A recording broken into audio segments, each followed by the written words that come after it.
Hello everyone, welcome to my Facebook page. तो guys, आज मैं जो वीडियो बनाने वाली हूँ उसका मोटिव कुछ अलग है।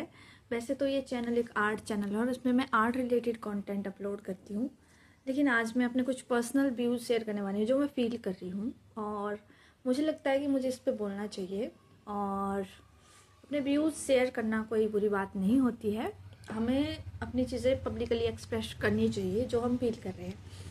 तो मैं एक टीचर हूँ, अभी प्राइवेट टीचर हूँ मैं। तो जो चीज़ें मैंने एक्सपीरियंस करी हैं वो मैं आपके साथ शेयर करना चाहती हूँ। ये चीज़ें आपको, अगर आप एक पेरेंट्स हो तो हेल्प करेंगी, अगर आप एक स्टूडेंट हो तो भी आपको हेल्प करेंगी, अगर आप एक टीचर बनने का सोच रहे हो तो भी आपको ये बहुत हेल्प कर सकती हैं। तो आप मेरी चीज़ों को, मैं होप करती हूँ कि आप ध्यान से इसे सुनोगे पहले तो, और मुझे समझोगे। तो सबसे पहले मैं एजुकेशन सिस्टम की बात कर रही हूँ। जब भी मैं अपनी बात करूँगी, जैसे हम किसी भी इंस्टीट्यूशन में, अभी रिसेंटली मैं हिमाचल से बिलोंग करती हूँ, और रिसेंटली आपने देखा होगा कि हिमाचल में टीचिंग से रिलेटेड बहुत सारे एग्ज़ाम्स होते हैं, और हमारे एग्ज़ाम कंडक्ट हुए, और कमीशन का एग्ज़ाम हुआ, बहुत सारे लोगों ने दिया, और कुछ लोग उसमें क्वालिफाई कर गए, कुछ ने क्वालिफाई नहीं किया, थोड़े से नंबर की वजह से रह गए, या जिसने भी कोशिश की होगी उसे पता होगा उसने कितनी मेहनत की है, कुछ रह भी गए हैं। तो इसका ये मतलब नहीं है जो रह गया है वो कैपेबल नहीं था या उसने कम मेहनत करी है। तो कई बार चीज़ें ऐसी होती हैं कि नहीं हो पाता है, कुछ भी सर्कमस्टांसिस की वजह से नहीं हो पाता है, लेकिन इसका ये मतलब नहीं है कि आप कैपेबल नहीं हो। तो ऑब्वियसली अगर आपने दिया है, आप रह गए हो, तो आप कहीं जॉब सीख कर रहे होंगे या जॉब कर भी रहे थे कहीं, तो भी उन्होंने दिया था।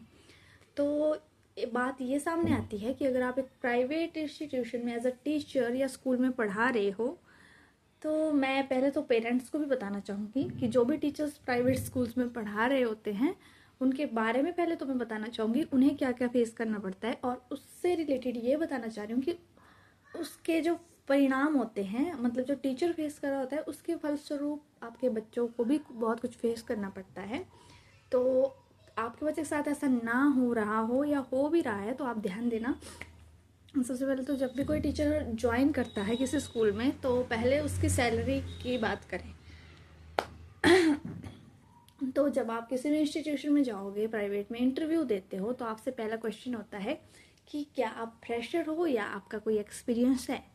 अब मैं आपसे एक चीज़ कहना चाह रही हूँ, जिसको तो एक्सपीरियंस नहीं है, मान लो कोई फ्रेशर है, अच्छा ठीक है, उसे एक्सपीरियंस नहीं है, मतलब उसने पहले नहीं पढ़ाया, उनको ये लगता है कि उसने पहले नहीं पढ़ाया। भाई, उसने 2 साल की बीएड की है, उसकी 4 साल की टीचिंग, सॉरी 4 महीने की टीचिंग प्रैक्टिस होती है, जहाँ वो प्रैक्टिस करता है अच्छे से, उसके बाद वो जाता है, उसके बाद वो स्कूल में जाएगा, पास आउट होके टैट क्लियर करके जाएगा वो। तो वहाँ पे उसे सैलरी के लिए बोला जाता है कि आप फ्रेशर हो और आपकी सैलरी अराउंड 6 to 7,000 के आसपास होगी। अब आप खुद ही सोचो, किसी टीचर को 6-7 हज़ार सैलरी दे रहे हैं आप स्टार्टिंग में, तो सबसे पहले तो उसकी क्या ही, मतलब पढ़ाने की उसकी क्या ही वो होगा, मोटिवेशन होगा उसके पास, वो किस तरह से पढ़ा पाएगा। अगर अच्छी सैलरी मिलेगी तो वो अच्छा ही पढ़ाएगा, अगर कम सैलरी दे रहे हो आपको तो ठीक है, मजबूरी में कोई, मैक्सिमम आपने देखा होगा लेडीज़ टीचिंग करती हैं, जेंट्स बहुत कम जा रहे हैं टीचिंग वाली फील्ड में। तो लेडीज़ ऐसा सोच के कर लेती हैं कि चलो कुछ ना कुछ करना है, आजकल तो यही हो गया है, टीचिंग इसलिए करें कि कुछ ना कुछ करना है तो टीचिंग कर लेते हैं।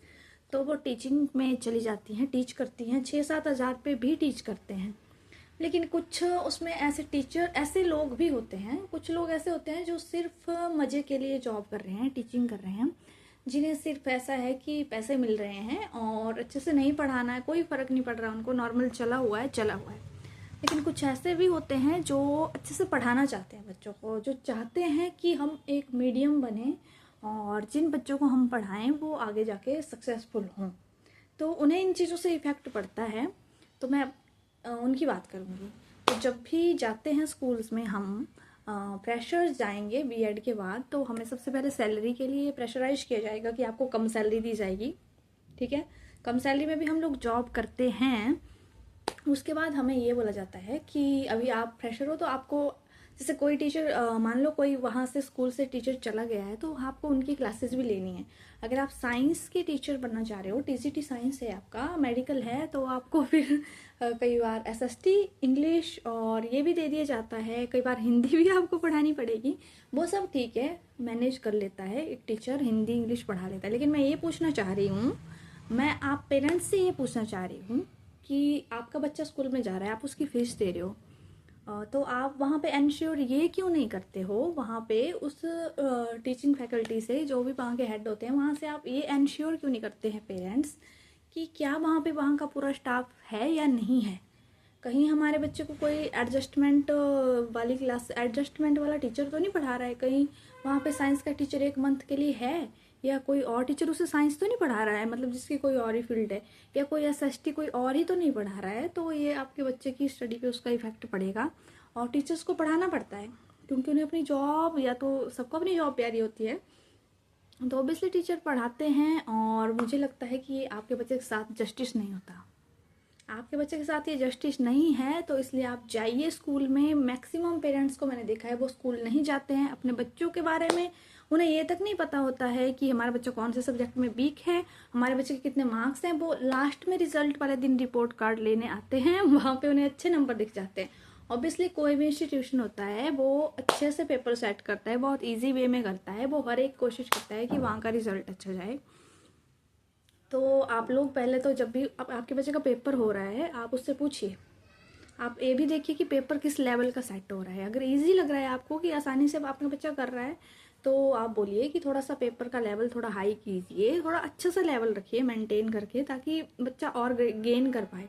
क्योंकि कई बार ऐसा होता है कि आप रेगुलर पूछते तो है नहीं अपने बच्चे को, अगर पूछेंगे तो आपको पता चलेगा कि उसे कौन सी चीज़ें आती हैं, कौन सी चीज़ें नहीं आती है। कई बार बच्चों को आता ही नहीं है और पेपर में उसके नंबर इतने अच्छे आ गए होते हैं, पेरेंट्स सोचते हैं हमारा बच्चा अच्छा कर रहा है, अब ट्यूशन में भेज देते हैं। ट्यूशन में जैसे मान लो एक ट्यूटर है, बहुत अच्छा वाला ट्यूटर होगा, तो उसके पास कोई 50-60 बच्चे बैठे होते हैं, वहाँ भेजते हैं अपने बच्चों को आप लोग, ये सोच के कि उसके पास भीड़ है तो वो अच्छा पढ़ा रहा होगा।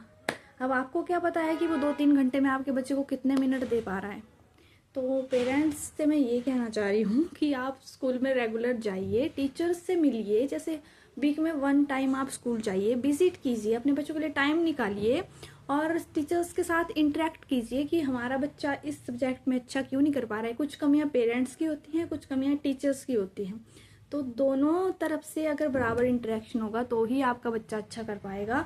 और आप फैकल्टी से बात कीजिए, अगर वहाँ पे टीचर्स नहीं होते हैं तो आप उन्हें बोलिए कि हमारे बच्चे के लिए टीचर हायर कीजिए, और वो भी वही टीचर जो उस सब्जेक्ट में स्पेशलाइजेशन है उसकी, वैसे टीचर्स हायर कीजिए, तभी हमारी एजुकेशन की क्वालिटी इम्प्रूव होगी।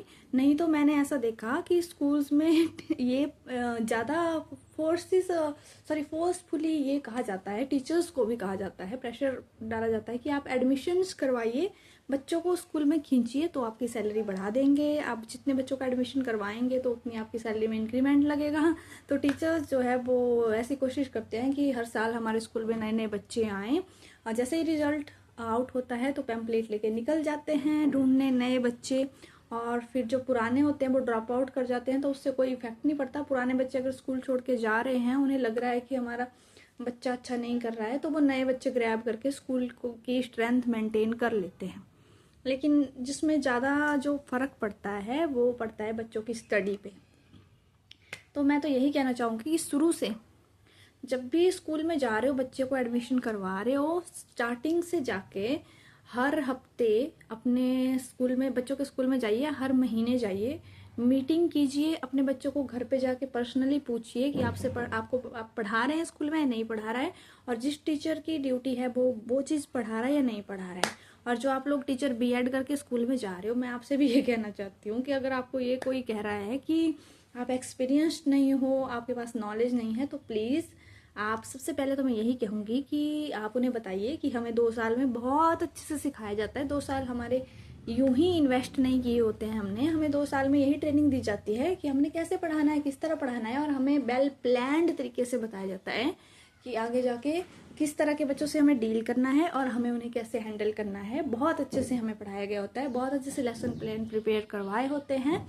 तो आप किसी भी स्टाफ के प्रेशर में आके, प्रिंसिपल्स के प्रेशर में आके अपनी सैलरी के साथ कॉम्प्रोमाइज़ मत कीजिए।